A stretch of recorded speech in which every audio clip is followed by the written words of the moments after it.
여러분이 가장 신경 써야 할 부분은 안녕하세요.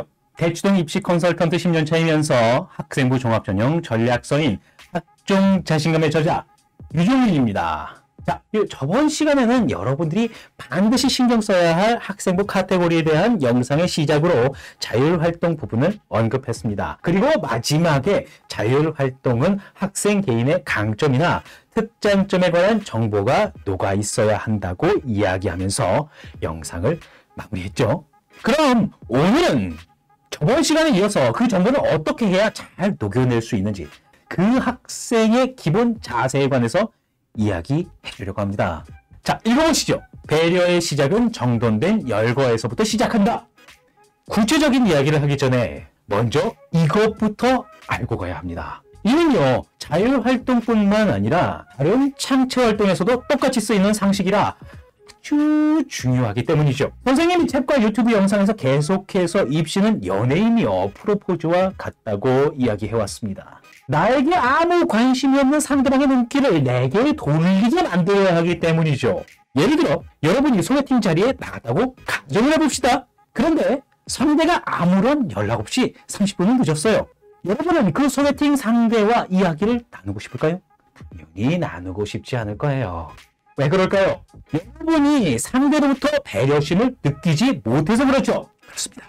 배려입니다. 평가자가 학생부를 통해 배려를 받고 있다고 느끼게 만드는 첫 번째가 바로 정돈된 열거라는 겁니다. 그러면 정돈된 열거란 무엇일까요? 지금부터 나오는 단계별 예제를 보면 확실히 알 수 있습니다.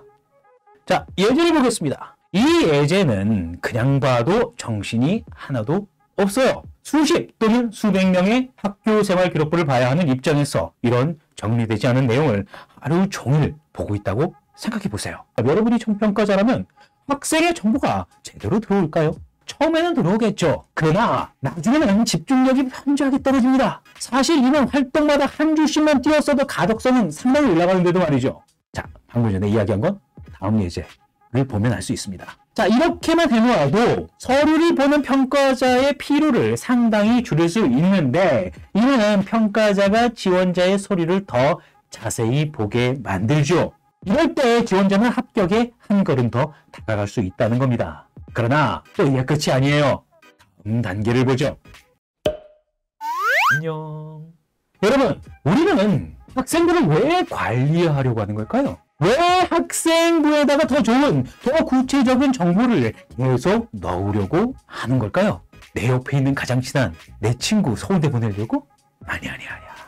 아니죠. 여러분이 학생부를 잘 꾸미고 싶은 이유는 바로 여러분 자신이 좋은 대학에 가고 싶어서죠. 그러면 그 맨 앞에 어떤 정보가 나와야 할까요? 모두가 다 같이 한 활동을 먼저 적어야 할까요? 자신이 돋보이는 정보를 먼저 적어야 할까요? 당연히 자신이 돋보이는 정보를 가장 먼저 적어야 하죠. 지금이야 워낙 교육을 많이 받아서 그런 교사들이 별로 없겠지만 예전에는 시간의 순서대로 활동을 나열하는 교사들이 왕왕 있었어요. 어쨌든 선생님이 앞서 4가지 자율활동의 영역이 있고 그중 가장 중요한 것이 자치활동이라고 했습니다. 자치활동에서 전교회장과 반장 등은 전교의 한 명, 반의 한 명이기 때문에 자신을 드러내는 데 이만큼 좋은 게 없죠. 당연히 여러 활동 중 첫 번째로 보여야만 합니다. 그리고 그 다음은 능동적 비교과에 관한 내용이 나오는 것이 좋습니다. 능동적 비교과란 단순히 학교에서 주는 활동에 임한 것에서 그치지 않고 그 활동에서 느낀 점 또는 깨달은 점을 가지고 더 깊이 학습해서 사회와 전공을 이해한 듯한 모습을 보여주는 것을 말합니다. 자, 세 번째는 수동적 비교과입니다. 말 그대로 활동에 참가만 한 교내 활동 중 진로 또는 자신의 인성과 유의미하게 연결되어 있는 활동을 말합니다. 그리고 마지막은 인성 관련 단체 비교과 활동입니다. 이건 사실 별 의미 없는 활동들로 모두 참여하는 활동들을 이야기합니다. 그러면 여기서 능동적 비교과, 수동적 비교과를 나누는 기준은 무엇인가? 라는 질문이 나올 수도 있을 것 같습니다. 이를 나누는 기준은 간단해요. 우선 성폭력 예방, 장애인 예교육, 금연교육도 사실 능동적 비교과에 들어갈 수도 있습니다. 능동적 비교과의 기준은 지원자가 거기서 배우고 깨달은 바를 가지고 추가적으로 공부를 더해서 사회와 세상을 이해하는 모습을 보여주면 그게 바로 능동적 비교과가 되는 겁니다. 여기서 그 결과와 과정이 자신의 진로 방향과도 겹쳐 있어야만 하죠. 즉 무슨 활동을 하든 추가로 진로와 관련해서 좀 더 공부하고 남들보다 깊이 있는 깨달음을 얻어냈다면 능동적 비교과가 된다는 것입니다. 이게 왜 끝일까요? 한 단계가 더 남아있다는 거예요. 내 표를 보겠습니다.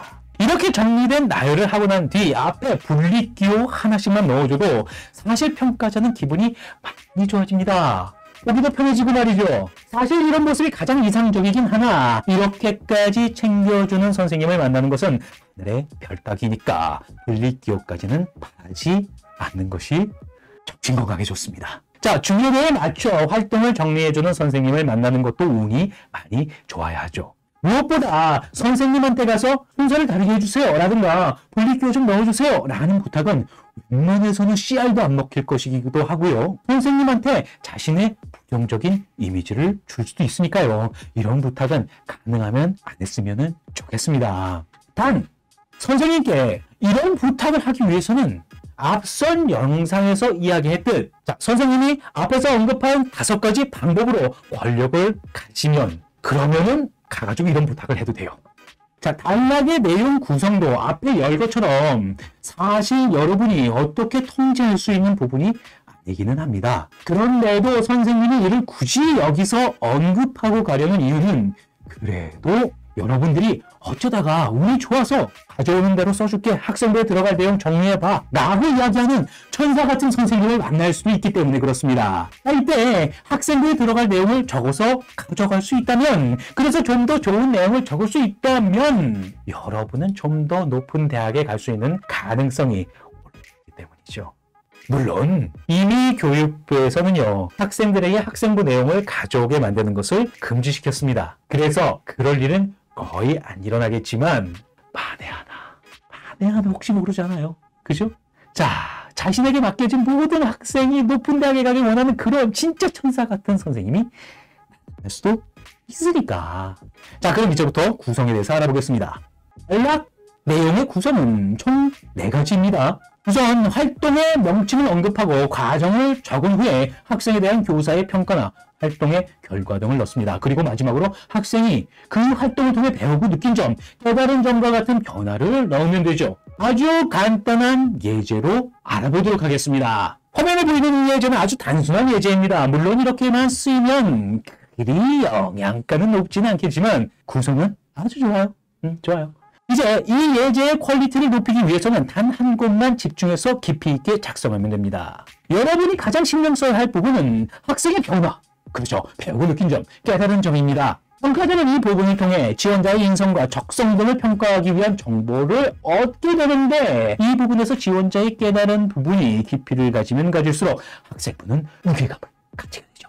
여기까지 선생님이 구성을 어떻게 가져갈 것인가에 대해서 이야기를 했는데요. 제가 지금 제시한 이 구성도 사실은 완벽한 정답이라고 할 수는 없어요. 이런 단지 지금까지 보아왔던 수많은 학생들의 학생부 내용을 보면서 입시에 성공했던 학생들의 학생부에서 공통적으로 보였던 부분을 이야기해드린 것뿐입니다. 선생님이 제시한 구성대로 쓴다면 보기 좋은 학생부가 나올 가능성이 아주 높아져요. 그러나 여러분은 어떻게든 학생부에서 최고의 퍼포먼스를 보여야만 입시에 성공할 가능성을 높일 수가 있어요. 그러기 위해서는 제가 제시해주는 구성에 맞춰 노력을 하기보다는 이 구성을 기억하고 기준으로 삼아 자유롭게 내용의 강약을 조절하며 그보다 더 나은 내용을 작성할 수 있어야 됩니다. 제가 이야기한 구성 중에서 여러분이 작성하다가 불필요하다 싶은 부분이 딱 나타나잖아요. 그럼 그 부분을 생략해도 되고 더 좋은 게 있으면 추가를 해도 된다는 이야기입니다. 우리의 목표는요, 학생부를 예쁘게 완성하는 것이 아니라 자신의 정보를 평가자에게 효율적으로 전달하는 학생부를 기록하는 것이기 때문에 그렇습니다. 그다음 마지막으로 자유활동의 좋은 예제를 감상하면서 오늘의 영상을 마쳐보도록 하겠습니다. 여기 있습니다. 자, 오늘의 영상은 여기까지입니다. 다음 영상에서는 좀 더 디테일하게 내용 구성을 어떻게 할 것인지에 대해서 이야기해 볼 테니 다음 영상도 보세요. 자, 오늘 영상이 도움이 되셨다면 구독과 좋아요 그리고 알람 설정까지 잊지 마시길 바라겠습니다. 그냥 지금 눌러. 알겠죠? 그리고 학생부 종합전형 준비에 대해 더 자세히 알고 싶으신 분들은 제 도서 학종 자신감을 구매하시면 됩니다. 그럼 저는 다음에 더 좋은 영상으로 찾아뵙겠습니다.